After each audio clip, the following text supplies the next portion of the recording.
There is one other important process you need to know about, and that is how to set up an application to use the classes. The SOVO sample is again what we'll use to base that on. Firstly, let me show you the start method.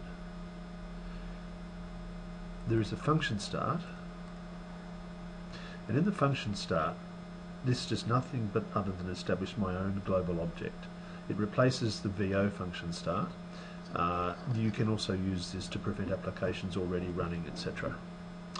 You don't need to worry about this mutex properties if you don't need it.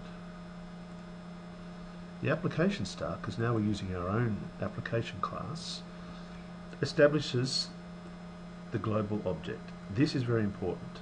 This must be done for any of my classes, or else any of the GUIs will fail and the connection information won't be stored correctly. So we instantiate an SOVO global object, or it could be one of any name, and you'll see it takes 3 parameters: version, date, and build. It does a number of things such as set default master databases and default tables. These will be searched for by the connection class to ensure that it's connected to the right database. You don't need them, but if you set them, the application will attempt to find them. You also need an objects container to hold your functions and stored procedures. Once those conditions are met, then we can try and attempt a connection. I've built a method called attempt SQL auto connect. It takes a number of parameters, as you can see from the tooltip, and normally it will just simply attempt to use the previous connection. Now it doesn't care whether it is DBF or SQL. We go into the function itself. You'll see that if the server mode is dual, which I don't use, if the server mode is SQL, or if the server mode is a DBF.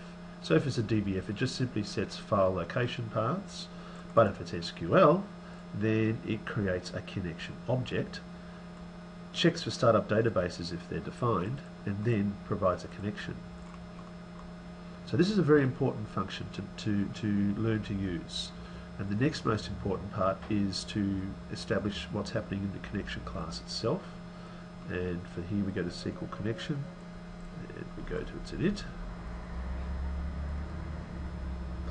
And now you can see again how this works, and whether we're using driver select, a connection string, a passed in database name. There's a whole range of modes of connecting to a SQL Server database.